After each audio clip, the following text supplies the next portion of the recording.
Welcome to BizEd Made Simple. This video is looking at AS Business Studies, and we're looking specifically at the Paper 1 exam. We're going to be going through the structure and giving all the inside hints of how to ace it. Now, the thing about this paper, like many others, is if you don't know the secrets of what the examiners are looking for, even the top students are going to perform badly. And vice versa, some average students who do know the tricks in this video can perform really well. Stick around. I'm also going to be linking the content with all of the free apps. I've got ECM Tutor website, and subscribe to get all of the content explainer videos that are on the channel. It's everything you need to get you maximizing your potential in this exam. So the video is going to be following the structure that you can see over here. We're going to run through first the structure of the paper, then we've got to look at chain of analysis. If you don't understand those terms, you must understand it for this exam. It's crucial. We're then going to look at the different types. We're going to look at 2 markers, 3 markers, 5 markers, and 8 markers, and the arrow should drop down the screen as we go, so you can know where we're up to, and you can skip through in the chapters. But let's get into this first. So the structure of the paper. It's not a big paper, there's a lot to write, but you can see the question paper is going to take this format. It's always going to be one side. That's what makes it so useful to watch one of these videos. If you can know the format, you can prepare in the advance for this style of questions. They're always going to be repeating the same. So if we can see, it's broken down into 2 sections. The A are all compulsory, you have to answer all of them, and B is going to be where you have a choice. There used to be in the old exam a choice of 3 with a 20 marker. That doesn't exist anymore. It's a choice of either doing question 5 or question 6. We'll come back to that in a moment. We can see they could jump the order around all over the place here, but they generally follow this one. The section A is broken up with 3 A and B questions where we've got 2 mark style, then a 3 mark style, as we can see over here where we're going to run through, and then there's usually 1 5 marker. The section B, when we come to it, you'll have a choice of either doing 5 or 6. They'll be the same in style. Each one, there'll be an 8 marker, an analyze style question, and a 12 marker, which is an evaluate style question. When we look at the time available for all of this, well, we can see it's 1 hour and 15 minutes. So if we do the maths on that, that's 75 minutes, and there's 40 marks in total, because you're only doing one of these. Therefore, work on the basis of 1.5 minutes per mark, 1.5 minutes. Now that's really important, because the first thing the examiners always say is people spend too much time on these little short answer questions and they run out of time and throw away so many marks on these 8 and 12. So keep in mind that a 2 mark question should be taking you no more than 3 minutes. Now you might be thinking, hang on though, 1.5 minutes at a mark doesn't add up to the full amount of time. You're right, because I've left 15 minutes because it is vital that you are reading through these questions and planning. And most of that planning is going to come from the section B, so the 15 minutes, most of it is going to be spent. Now, I know every teacher has always told you this, and you've probably ignored it, but every teacher says before you write any answers, read through all the questions first, before you write anything. Now, please, there's never been more true than on this paper, because what you can't do is answer all of question 1, 2, 3, and 4. Be nearing the end or halfway through your exam, panicking, and then coming to make the huge decision, fresh, about whether to do 5 or 6. There's too much pressure on you at that point. Here's what you should be doing. You should be reading through all of the questions, because you need to be thinking about question 5 or 6 right at the start, and all the time that you're answering perhaps some of the easy. When you get an easy question 3A and you're going through the motions a little bit, your mind will be jogging over, hey, do I think I can answer 5 or 6?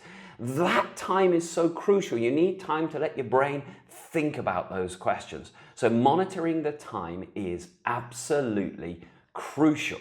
So before we get started on the actual 2 markers and 3 markers and 5 markers and so forth, as I said, you have to look at what we mean by the chain of analysis. Now, I'm not going to do it in this video, there's not enough time, and I've already created an entire other video about it, which will be here, and I'll put a link up at the top here.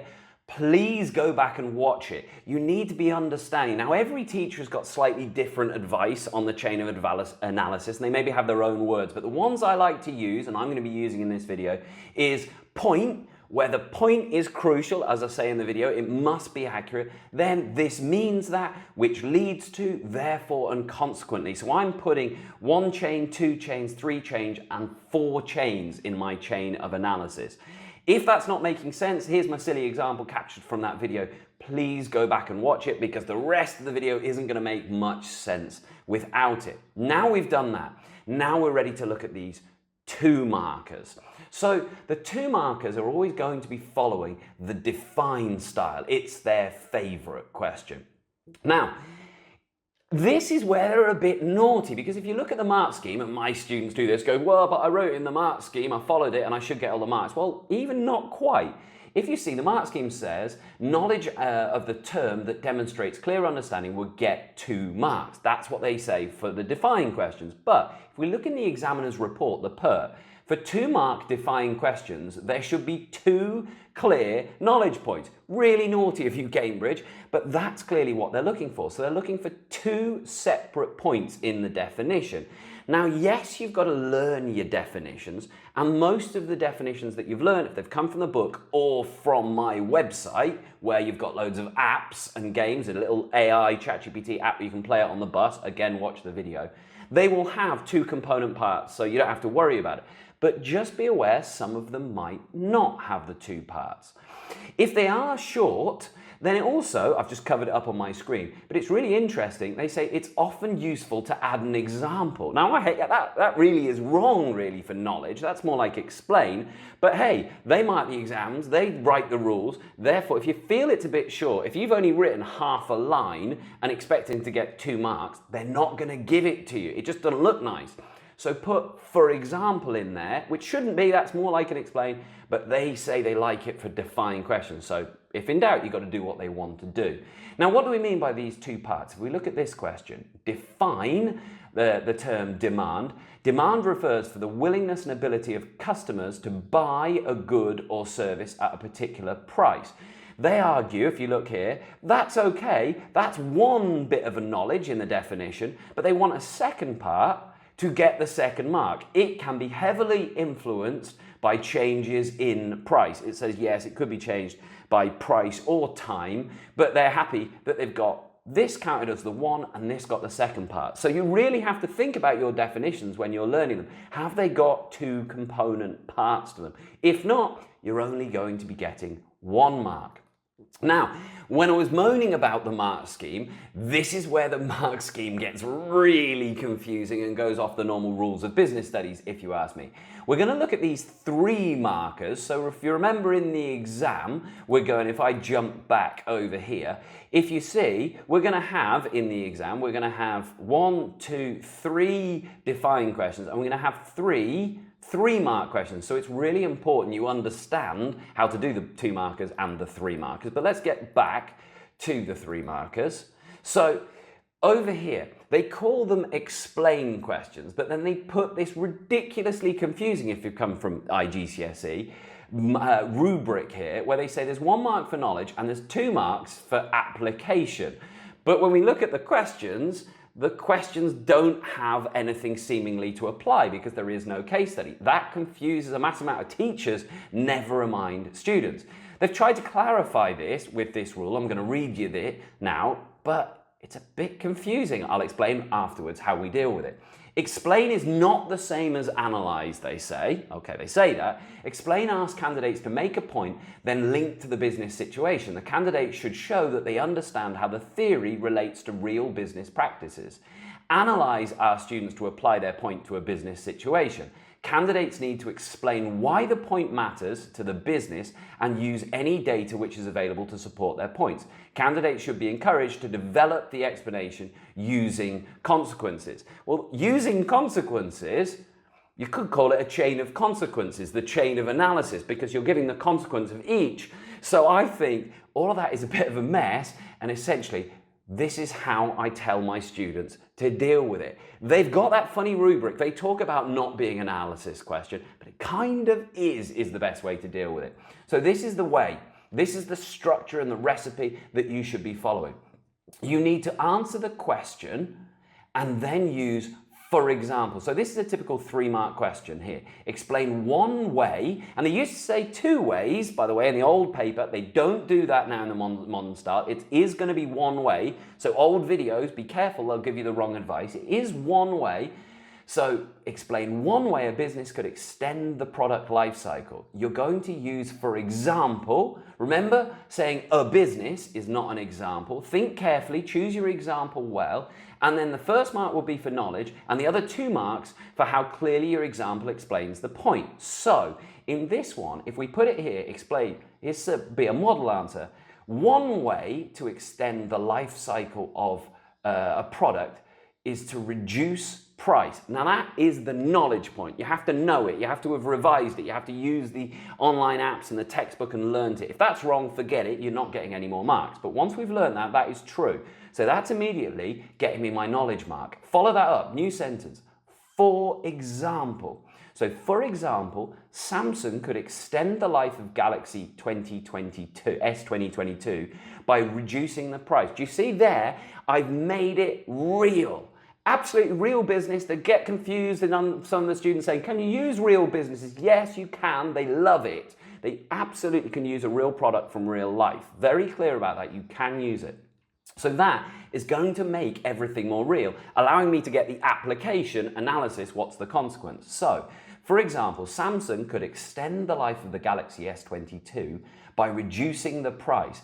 This means that, from my chain of analysis, the potential market size will increase as more people can afford it. Then another one, just for good measure, I put, consequently, sales will increase. Now that is going to hit the 3 marks. We're going to have the knowledge point and then the 2 application marks, which are essentially application mixed in with 2 chains of analysis points. Really weird mark schemes. They don't always help, but that's the technique you need to be following if you want to get the scores. Now, on to the 5 markers. Remember, there's 1 of these on every paper. A typical question here, analyze one way a business might raise productivity levels. 5 marks. Now, the rubrics are always the same for these 5 markers, so you can see they're putting 1 mark for knowledge and understanding, 2 marks for application, and 2 marks for analysis.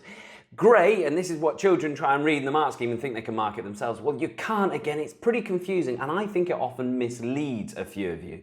So, just to get some background on this, AO3 analysis, they're very clear. Limited analysis, they show only 1 link in the chain of analysis. That story, look back on the other video. Developed analysis, by their words, candidates show 2 or more links in the chain of analysis.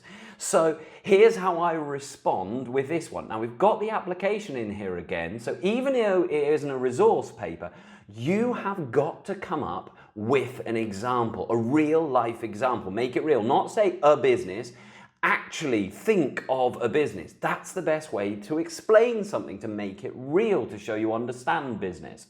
So in this one here, here's an example. Question, analyze one way a business might raise productivity levels. Well, I've said Nike, for example. So straight away I'm thinking about application. Nike could work with its manufacturing partners to train all factory workers. That's my knowledge point, tick. That is knowledge. I've learned that, I've used the ECM Tutors apps, I've read the book. It is a fact. If I don't have that knowledge, forget it, I've lost the rest of the marks. If that's wrong, that's how it can all go wrong if you don't revise properly. But that is correct, that unlocks the remaining marks. So now what I need is to explain that. What do we mean? Why? Why does training the workers increase productivity? And we've really got to break it down as if you've got someone really foolish in front of you, keeping it as simple as possible. They could select the most effective and efficient workers and have the other workers observe them. I'm explaining what I mean by that. Now I'm into my chain of analysis. This means that less productive workers will learn new techniques for operating sewing machines. Therefore, all workers will be able to work faster with fewer mistakes. Consequently, if they are motivated, workers will make more shoes in a shorter period of time, increasing efficiency. That is going to get me hitting. The knowledge mark was correct. That unlocked the application where I've clearly got an example and it's well explained, talking about sewing machines and Nike. Had to think it up myself, didn't come from anywhere, I just thought of the best example. And then I've got developed analysis because I showed the consequences, how one thing led to another. Now we're moving on to section B, yes, the bit that scares people, the essay sections. We've got two questions, two essays to write. We've got an 8 marker and a 12 marker. But before we get to that, as I said at the start of the video, you have to make a decision. Are you going to do 5 or 6? And you shouldn't be making this halfway through the exam. You should have read it right at the start. Common mistake people make is they read the A section and go, yeah, I'm happy with that, and then they haven't read the B and realize they know absolutely nothing. So carefully read everything and make your decision sensibly. Let's have a look at these 8 markers. Now they are going to be analyze questions. Straight away, analyze doesn't need evaluation, therefore it's not going to have an AO4, it doesn't need a conclusion. All of the 8 markers have the same structure, the rubric. They're going to have 2 marks for knowledge and understanding, 2 marks for application, and 4 marks for analysis. This is what they look like, but they say things and children think they can mark this or developed analysis, but it doesn't really help you unless you're an experienced marker or teacher. They then look at the mark scheme. I've certainly had it. I'm sure many teachers out there have had the same thing. They start copying out this mark scheme, thinking they're getting one over. They write out all of this, hand it in to me and go, ha. I give them a bad mark because it doesn't help. And they say, ha, he's marking wrong. No, that can often mislead you. It's useful, but just copying that out certainly won't get you a high score at all. So how do you get a high score? Well, it's all about structure and understanding what they're looking for with that rubric. What I'm going to give you here, and what I give my students, is a scaffold. You can find it on the ECM Tutors web link up here again, but this is the scaffold that I get all of my children to start with. So I'm going to demonstrate how to use this scaffold with this 8 mark question, just a standard one.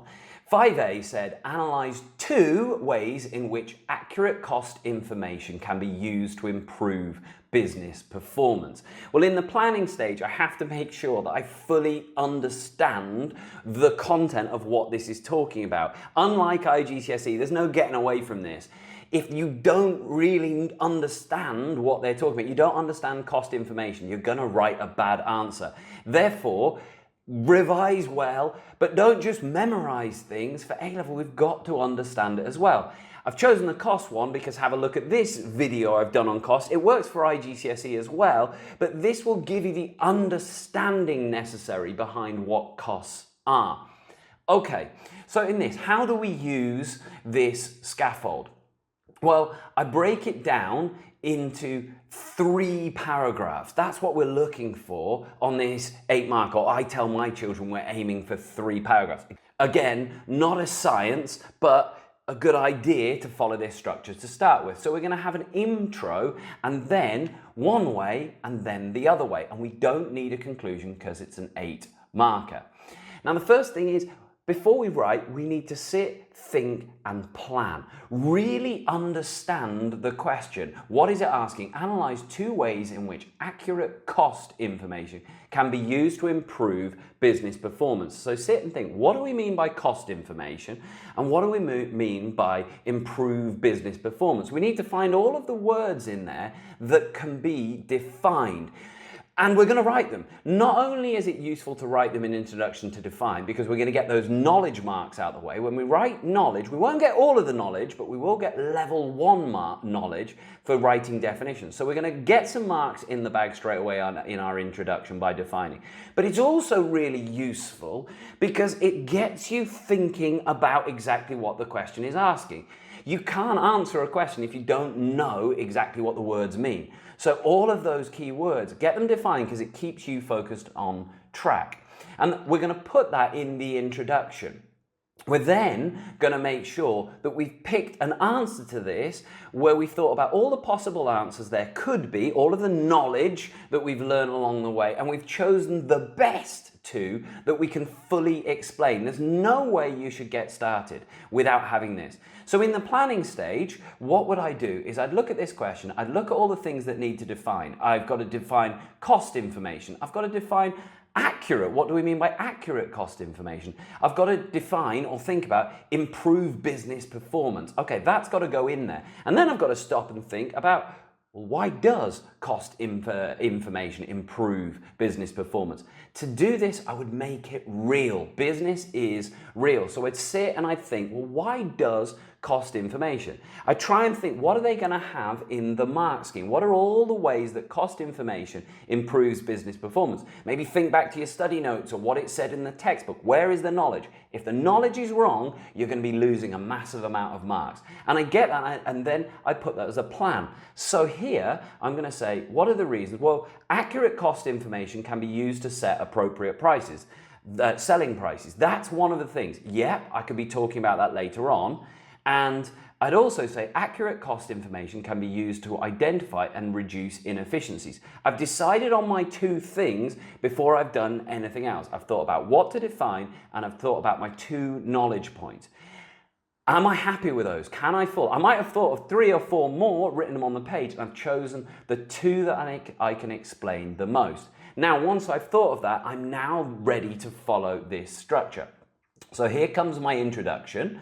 I'm looking to define the key questions or the key term, and I'm going to relate it to real life examples, maybe in my head. So cost data is the financial information on all expenses a business incurs, such as fixed, variable, and total cost. I'm showing off, I know what I'm talking about. They're going, yeah, this is someone who's done some revision, I know the terms. Accurate means the data is correct, current, and free of errors, enabling reliable decision making. Business performance is how well a business meets objectives in areas like profitability, efficiency, and competitiveness. Great, I've shown off, I know my stuff. Accurate cost information can support price setting, setting budgets, cost-cutting strategies, constructing cash flow forecasts, record keeping, attracting investors. If these figures are wrong, poor decisions may damage profitability and growth. So I've given a whole list of things. I'm not going to talk about all of those. I'm going to pick my favorite terms we saw in green later on, but that is demonstrating I've not just got level 1 knowledge, I've really shown I really understand the question. I've got level 2 knowledge in the bag in the introduction, hopefully. Now, what do I do? Well, I've already decided the point I'm going to talk about. Now, all I need to do is put my example and give my full chain of analysis with an optional however on the end. Let me demonstrate. I'm only going to do one of the paragraphs because it's repetitive. You can do the second one yourself. But here we go. I'm going to give an example. For example, Greg's Bakery, related to the cost video. I had a video earlier and I just related to a real bakery. Again, you can use real business examples. Greg's Bakery calculates the exact cost of ingredients, labor, and overheads for each product to ensure prices are set above break-even, in line with budget and profitability objectives. This means the business avoids underpricing, which reduces profit margin, or overpricing, which could reduce demand. Okay. That's the first stage, but I now want to show depth of analysis. Remember, there's all those marks for analysis here. So what's the consequence? Which leads to prices that reflect the true cost structure while remaining competitive. So what? Therefore, managers can make evidence-based pricing decisions that maximize contribution per unit. I'm showing off all of these A-level terms in there. Consequently, the business can achieve sustainable profits and reinvest in growth. I've given the consequence of that. Good chain of analysis. Perhaps one too many there, some examples, but I think it's safe to put that extra chain, not too difficult. Now, other examples love a however. Cambridge aren't obsessed with howevers, but I think it's good practice to put it in. So just give a little counterbalance, not necessary in the mark scheme, but good idea to do it, I feel. If you're running out of time, you can maybe avoid it, but I think a good idea if you can fit it in. However, focusing too heavily on keeping prices aligned with cost could lead to missed opportunities, such as charging a higher price in markets where customers are willing to pay more, or using competitive pricing to gain market share. All of that has got developed analysis, application, and knowledge. I then only need to repeat that again for the second point, which I haven't done here, but that should be getting me up in those top bands. If not 8 marks, it's certainly near there, giving you all the marks. What does that look like if I take it out of the structure? Of course, you don't actually write it in the boxes. I get my children to write in the boxes and practicing, but in the real thing you don't. This would be the introduction, this would be paragraph 1 and then paragraph 2, and then I'd have the third paragraph about the same length. So that's about how much we're looking to write.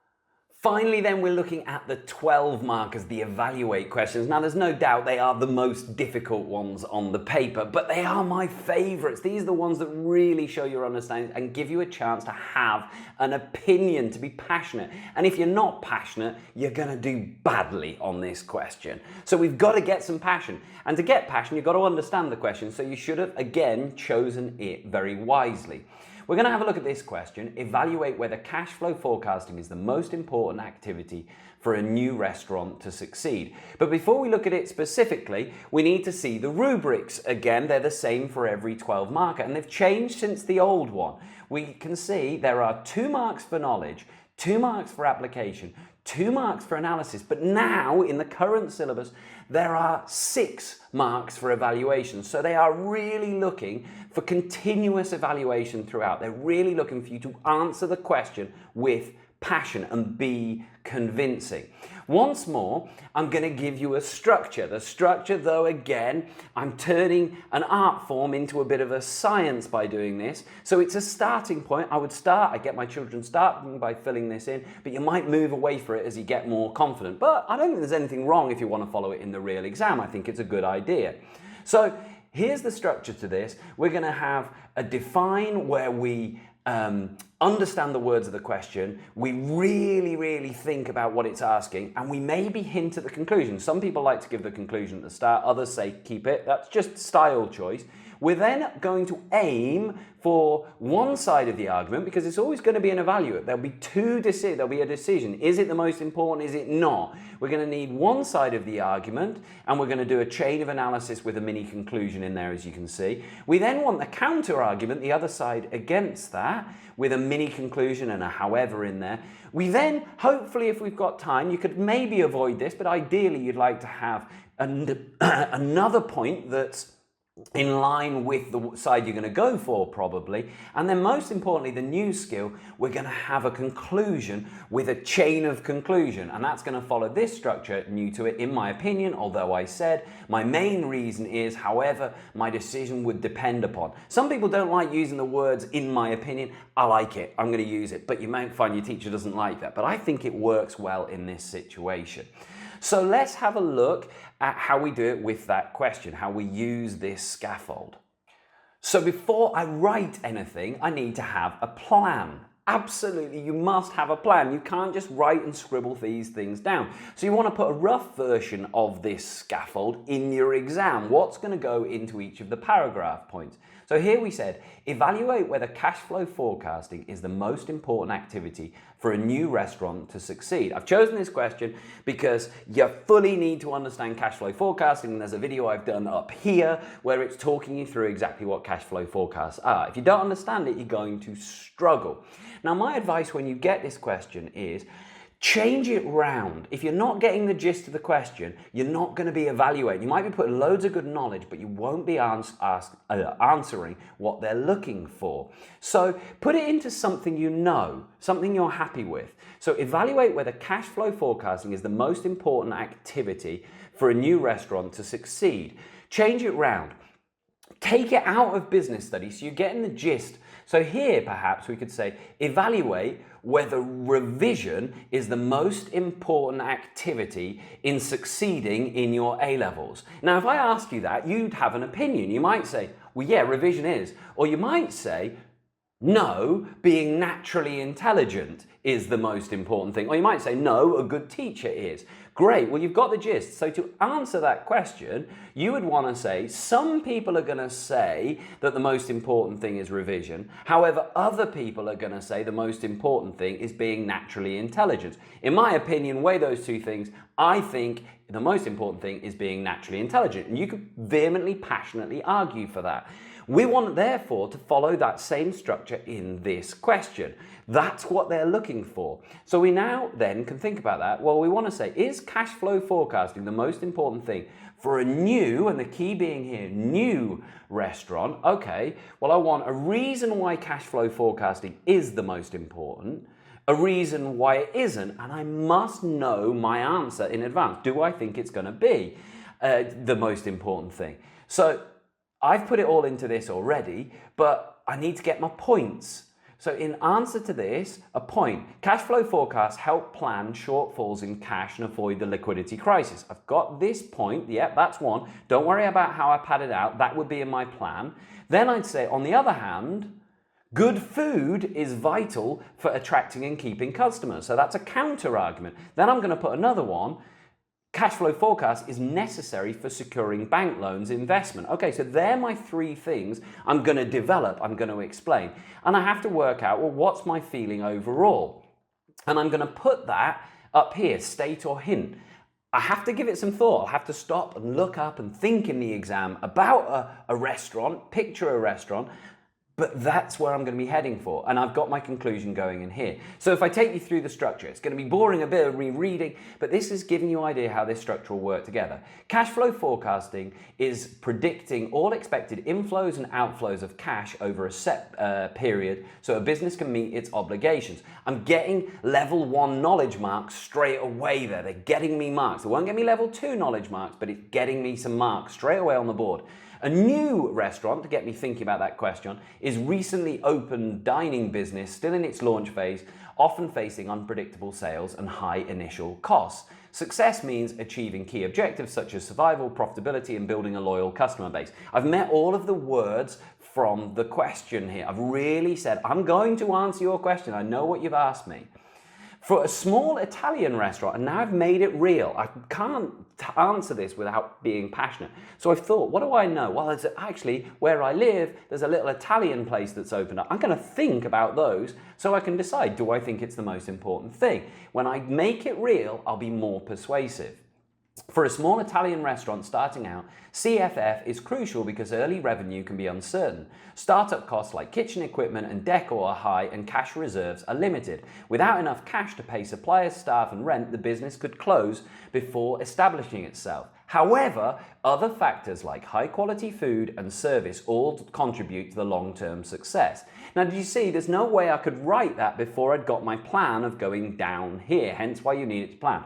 And then you can put it if you like, if you don't like it, don't, but it does mean that no one can say you're not putting evaluative points if you're getting evaluation marks A04 if you've got it there. For a new Italian restaurant, CFF is the most important activity because you can change menus or chefs later, but liquidity crisis can shut the business instantly. So that is answering the question. Now, some people say, how boring, you've given away the answer at this point. But I think, let's get those marks on the board. No one can say I haven't answered it.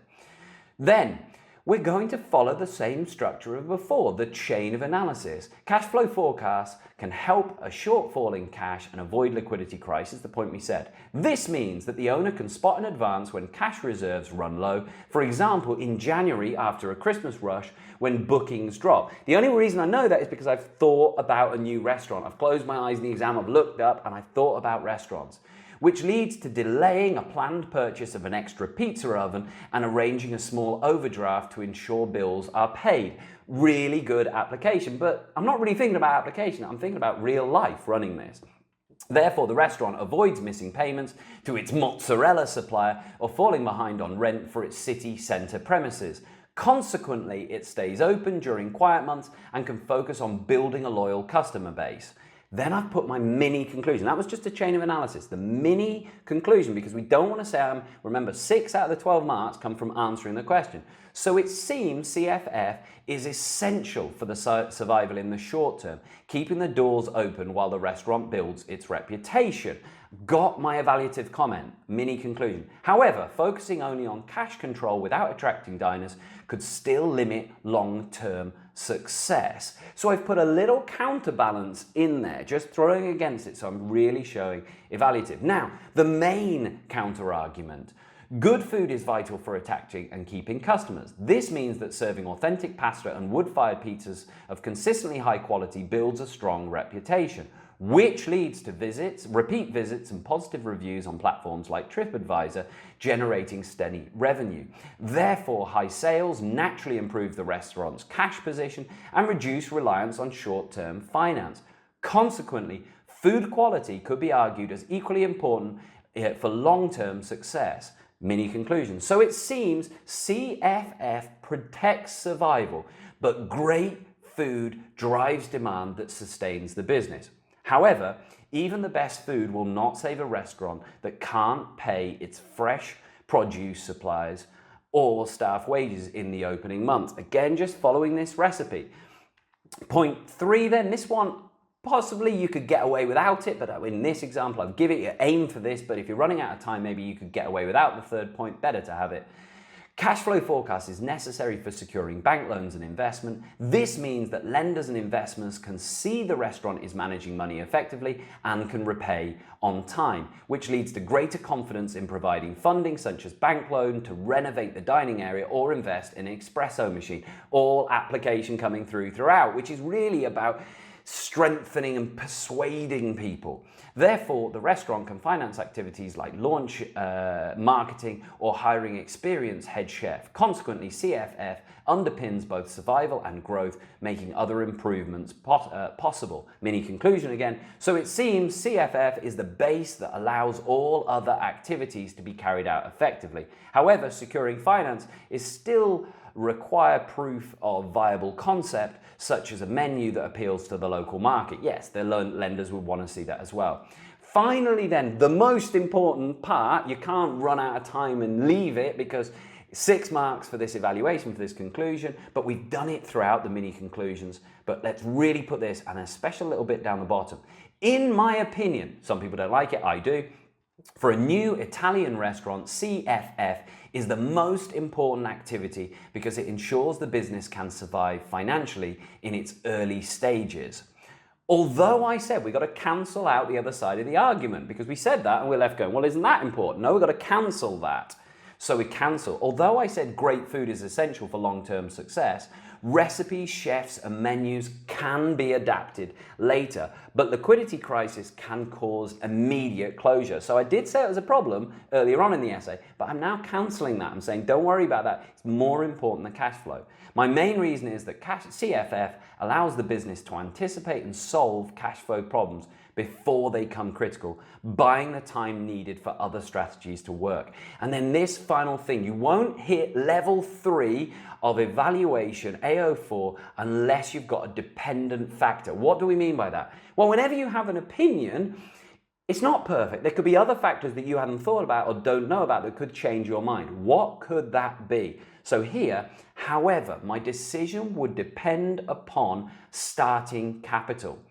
If the restaurant begins with a large cash reserve or extended supplier credit, early focus on demand generation could briefly take priority. Well, what I'm saying there is, if you've got a business, it's unlikely, but if you've got a business that's just got loads and loads of cash, massive amounts, has got a funding person who's just giving away cash, then yeah, maybe you wouldn't have to worry about cash flow forecast. It'd be more important than menu. But that isn't very likely. Therefore, I should have ended with a persuasive answer saying it is the most important thing. Once you take it out of my weird structure of putting it in the scaffold, that's what it would look like typed up. Now that is pretty long. I'm trying to give you what I think would be full or near full marks, but I'm also getting it to fit that structure. There we go, that's the run through. The scaffolds are all on ECM tutors. Download them. I suggest writing your essays, at least in the early days, on that scaffolding sheet like I've done, until you get more confident. And then if you want to use those words in the real exam, I still think you're going to be able to get the top marks with those things. Hope it helps. Very long video. Don't forget to like and subscribe for more of these. And any questions, write them in the comments.